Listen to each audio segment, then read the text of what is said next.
everybody? Welcome back to another episode of Lara Trump, Wanted for Questioning. I'm sure you got some questions. I hope I've got some answers. Let's see. Question number one, how did you like the TPUSA event at Auburn? I just got to say, absolutely incredible. First of all, the fact that people were lining up for that event at like 10 o'clock in the morning, Eric and I didn't go on stage until 8 p.m. that night. Absolutely amazing. You know, the fact that you had people packing this arena at Auburn University, and this is almost 2 months after the assassination of Charlie Kirk. I got to tell you, it made me feel so good to know that this mission is continuing, that this movement hasn't died, that this is exactly what Charlie would have wanted, to see the enthusiasm and the drive that these kids have to come out to that event and literally take their whole day to be out there. It was really fun. I mean, we had a great time. You know, we had Benny Johnson who introduced us, and then he sort of did like a fireside chat with us. And I just thought it was so great to be back with someone like Benny, who has been part of this movement for a long time too. And Eric and I don't get to do a lot of engagements like this together. Most of the time, he's in one place, I'm in the other. You know, we're all over the country, I feel like, all the time. So the fact that we got to go do this together was so cool and so meaningful. And actually, one of my favorite parts of it, most people didn't see. When we got there backstage, they had like a little table set up with refreshments and stuff for us. And there was this picture of us, Eric and I, with Judge Jeanine Pirro and Charlie. I don't even know when it was taken. I've never seen this photo before. It must have been on like Charlie's camera roll or something. And somebody found it and they framed this picture and they had it backstage for us. And then they gave it to us at the end to bring home. But it was just very cool. You could feel Charlie's spirit there. You could feel the Holy Spirit there in that arena. And I thought it was a great time. So I hope everybody who came out enjoyed it. We had a fun time, and you probably saw, I think the highlight probably for everyone there in that arena was when the President of the United States called in. Did we call him or he called us? I think we called him, and then he picked up and he talked to the whole arena there for a little bit. It was really fun and an honor to do it, you know, to be part of continuing on what Charlie started. There's no greater honor. So thank you, Turning Point, for having us. We had an amazing time, and there's more to come. I know that they're continuing these events all across the country, so would love to participate again in the future. Okay, next question. Are there beach towns along the Carolinas that are livable and safe for the elderly to shop and walk? The Carolinas, the beach towns in the Carolinas are the greatest on the planet. I mean, I'm obviously partial because I grew up there. Listen, I don't want Wrightsville Beach to get more overrun than it already is. That's my hometown, Wrightsville Beach. It's the barrier island off the coast of Wilmington. And it's changed a lot. It's grown so much since I was a kid. And so I almost don't want to let the cat out of the bag and say like, oh, go check this place out because it's a secret place and, you know, you should try it because everybody now I feel like knows about it. But it's safe, and it's, you know, speaking of walking, I don't know what kind of walking you want to do, but there's something in the middle of Wrightsville Beach. It's called the Loop. It's just shy of 3 miles, and it's like this big, it's a big sidewalk, and everybody walks their dogs out there, is out there with their kids in strollers, or goes for a run, or whatever it is. And every time I'm home, that's generally what I do. But listen, Wilmington, Wrightsville Beach area is great. If you want to go a little north of that, you have like Edenton, which is also absolutely beautiful. You have Southport, which is a great place. You have, you get down close to Myrtle Beach, and it gets a little too touristy, a little commercial, if you will. And I don't like recommend per se the Myrtle Beach area, but you go all the way up and down that coastline. Carolina Beach, there's a place there called Britt's Donuts on the boardwalk at Carolina Beach, the best donuts in the entire country as far as I'm concerned. So yeah, there are a ton of places. Then you have the Outer Banks, which are a little remote and a little hard to get to, but absolutely beautiful. And I would say I can't think of any place where it's not safe. That we don't mess around in North Carolina with safety and security, at least not in my neck of the woods. Now, I know Charlotte has had some questionable things happen, But I feel like you go along the Carolina coastline there, you're in good hands. I know a lot of the individuals in law enforcement in those communities, and they take it very seriously. So, my number one is going to always be Wrightsville Beach. But I feel like you could go all the way up and down that coastline and find some real primo stuff. So let us know what you find. Okay, next question.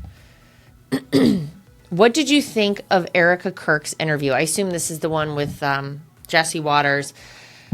I thought she was very open and very vulnerable, and I like the fact that she talked a lot about her family, about her kids, and about what she said to her kids. I think of that sometimes because, my husband and I, as I just mentioned, we travel a lot. We're in different places. Sometimes we're both gone at the same time. We try not to do that because I like to have one of us here at all times with our kids. If both of us are gone for, more than a day, I try to bring my mom in so the kids always have family around. But, my daughter especially, she's 6. She'll ask me sometimes, where's Dad? I wish Dad was here. I want Dad to come home. And this is obviously when I'm at home. And I know she does the same for me when I'm gone. And I've thought of that. Like, what is it that Erika's saying to these 2 young kids? One of them certainly aware that Dad hasn't been home in a long time. And she said that he's with Jesus. He's on a work trip with Jesus. And her daughter asked, well, am I going to see him again? And she said, yeah, we're all going to see him again. We'll all be together again one day. It's that, to me, has got to be the hardest part of all of this, is the reality of, your kid's father no longer being there. And what do you say to them? And how do you deal with a very young mind and it doesn't fully comprehend all that's happened? I'm glad she did it. I'm glad she's willing to continue to put herself out there. You've seen her in many different instances. In just a day, I think it was, after Charlie's assassination, she was willing to speak to the entire country. And she's shown up at several of these events.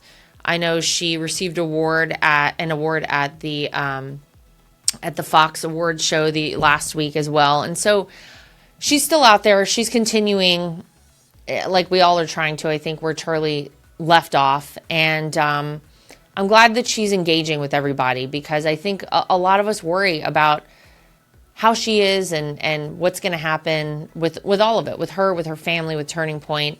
And I thought it was really amazing. I thought she was very vulnerable, and it felt like she opened up a lot more than maybe we saw in the day after the murder of Charlie. So I thought it was great, and I hope she does more of those. This Christmas, a powerful new film is coming from Angel Studios, David, and I can't wait for you to see it.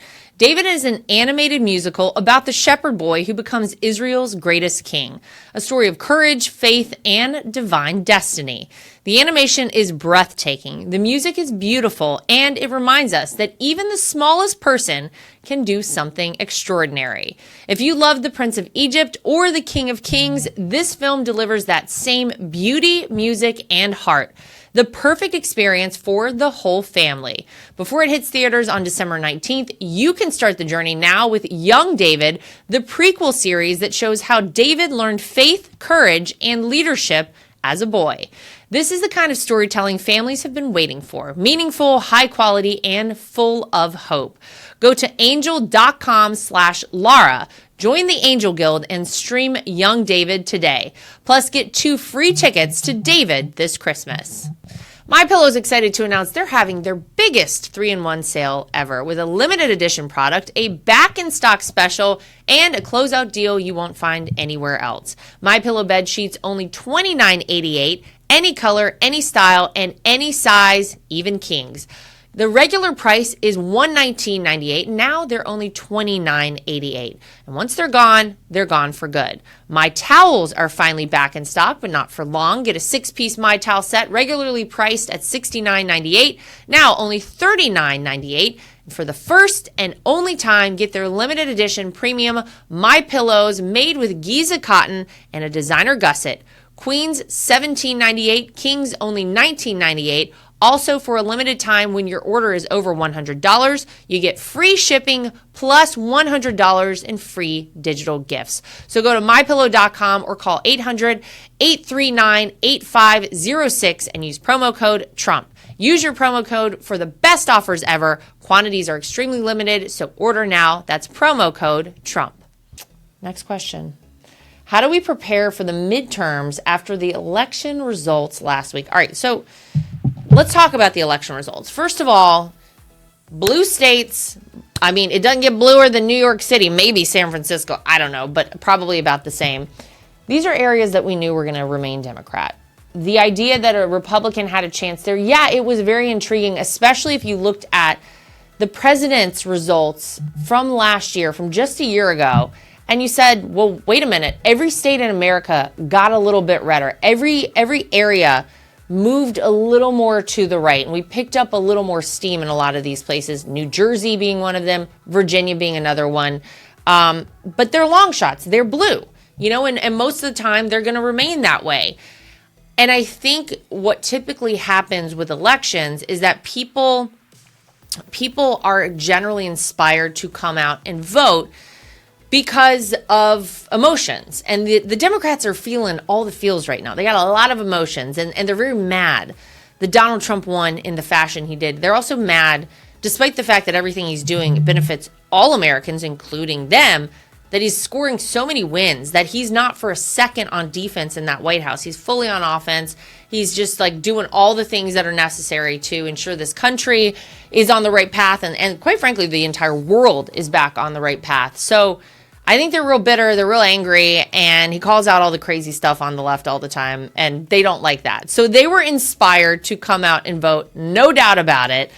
And then you got a socialist with communist ideas who has now, become the next mayor of New York City. Absolutely terrifying stuff. So what do we need to do going into the midterms next year for success? This is important stuff, because if we lose in those midterms, if the Democrats take a majority back in the House and Senate, Donald Trump is not lying when he says they are going to figure out a way to eliminate the filibuster. Doesn't look like we're going to need to do that, because we do have apparently a handful left of common sense Democrats who have finally said enough is enough. We got to end this government shutdown. It's hurting Americans everywhere in all different kinds of ways. Have you tried to fly lately, ladies and gentlemen? It's a complete nightmare. So they've come over, but we know that they want to eliminate the filibuster. And what are they going to do? They're going to make D.C. and Puerto Rico states. They're going to pack the Supreme Court. They're going to do things that in perpetuity impact this country, and they want to keep themselves in power forever. And that's the whole goal of all of it for them. So there are a couple of things that I think are really important. I think number one, having been in the shoes of the RNC a year ago, you've got to communicate with the public. First of all, they have to have an incredible and robust election integrity operation like we had for the 2024 election cycle. And then you got to communicate that to people. You've got to let your voters know we've got our eyes on everything. You've got to respond in real time to all of those things as they are happening, no matter how minuscule it might feel, because that's important stuff. Because if you live in the middle of the country in a very red state, but you're seeing problems with, some ballots or the voting machines, you want to know that the people who are at the top at the RNC are paying attention to that.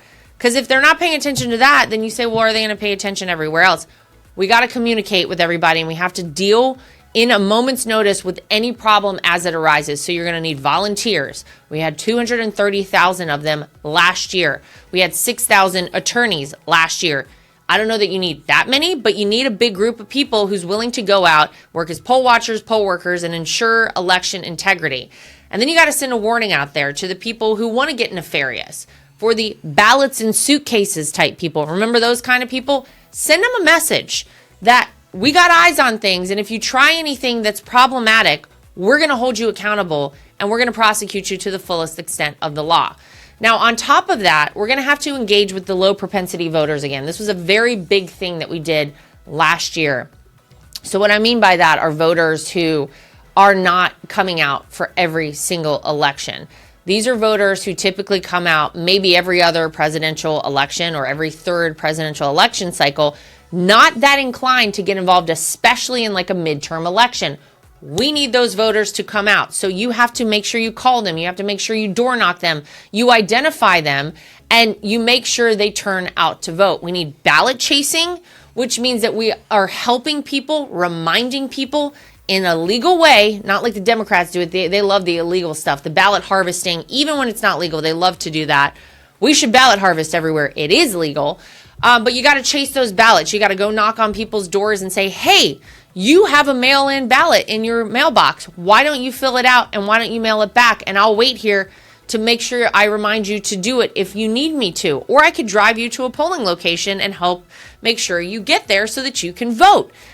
We got to do all of those things. And on top of that, of course, we have to make sure that we continue the wins that are happening right now. And obviously that's out of our hands. We know who's going to do that. It's Donald Trump.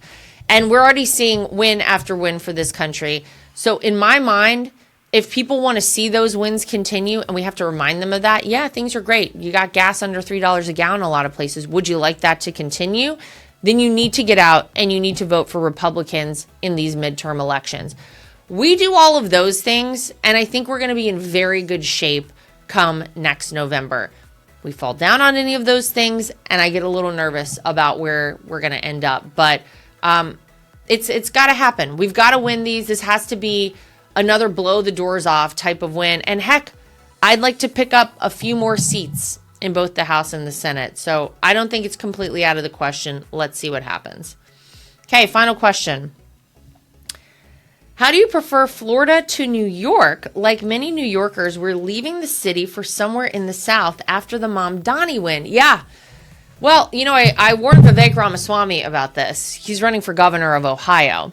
And I said to him last week, he's got a lot of great ideas as to what he wants to do for the state of Ohio. I said, you better watch out, Vivek. You're going to make that a very appealing state to a lot of people in the Northeast, a lot of New York City residents who want to get out of town, get out of Dodge because you got this communist coming in. Because listen, let's just address the fact that it is going to get bad in New York City. Talk to anyone, anywhere who has escaped socialism from any country in the world, and they will tell you how dangerous it is, how toxic it is, how bad it is for an entire society whenever you bring in socialism. That's what's happening in New York City now with Mayor Mamdani. So it's going to get bad. And sadly, the people who can leave will. The people who can afford to leave will. The businesses who can afford to leave will. And guess who's going to be stuck there? It's going to be the working class citizens of New York. They're going to have to deal with the brunt of the pain of all of this. Florida's great. We love it in Florida. And what's funny is when I moved to Florida, to leave a place like New York City, which is, let's be honest, it's the greatest city on earth. I love New York. I am so sad that all the things that have taken place there to lead it down the wrong path are continuing. You had Bill de Blasio, who almost destroyed New York. Eric Adams came in, and I don't have anything negative to say about him personality-wise. I just think he got sucked into the, you know, you're a Democrat now, you got to listen to all this crazy stuff we're trying to force you to do. And he did a lot of it to New York. And sadly, look at the state of New York. Now you got Mamdani coming in. But New York is so great, and I wanted to come back so badly. And I wondered, moving to a place like Florida, would I like it? How would it be? What's the food situation here? New York City's got the greatest food ever, and anywhere you can find anything you want in New York. And it's so great. We've got great food. We've got great nightlife, great people. And it's, you know what, for my kids, I couldn't think of a better place to have them. I think all the time about the fact that the silver lining to COVID, there were many silver linings to COVID. One of them being that if it hadn't been for that, you know, I don't know that Eric and I would have left New York had it not been for all the crazies there forcing all the absolutely draconian and insane policies on us. Would we have even considered moving to Florida, moving out of New York? I don't know. But I think about raising kids. My kids are 6 and 8. Florida's the greatest place on earth. They're outside all the time. I mean, when I tell you no screen time, I mean no screen time. We went to, on Sunday, we went to the Dolphins-Bills game. It's like a little over an hour drive, hour and 15 minutes. My kids now are at the point, they don't even ask me if we're going to bring an iPad or anything in the car because they know the answer is no. You know what my son did on the way down? He read a chapter book. That's what they call them, chapter books. He read a chapter book on the way down. My daughter brought something to draw. That's great stuff. That's what we want to see happening for kids everywhere. But a lot of it is because they're always outside. We don't even have time for anything with the screen. We don't deal with it. It's a no. It's such a better quality of life for them and for all of us. Getting our vitamin D down here, arguably the most important thing you can have in your body. So I love it. I think it's great. That's not to say that anybody crazy, don't come. Don't bring these crazy policies down here. We love Florida. We love our freedom down here. Don't New York or Florida. Please don't do that to us. If you don't like the way things are going in New York City, but you voted for this, you better stay there. You better stay there and you better suffer with all of it. And then you better start changing the way you vote. That's the only, talk about silver linings, the only thing I can see happening that I think may be good to come out of this Mom Donnie win in New York is that there are going to be a lot of people who are going to be suffering over the next 4 years in New York City. And unfortunately, a lot of them voted for that. And I think much like people who voted for Joe Biden had very quickly got buyer's remorse, I think there will be a lot of that in New York. And I hope you learn your lesson. And I hope going forward, you don't make the same mistakes again. But we will see. All right, that's going to do it for us for this episode of Lara Trump, Wanted for Questioning. Please send us more of your questions. You can post under this episode. Of course, you can go to any of our social media and send us questions, and I will always do my best to try and answer them. Make sure you like, subscribe, share, and follow. We'll see you back here next time for more of Lara Trump, Wanted for Questioning.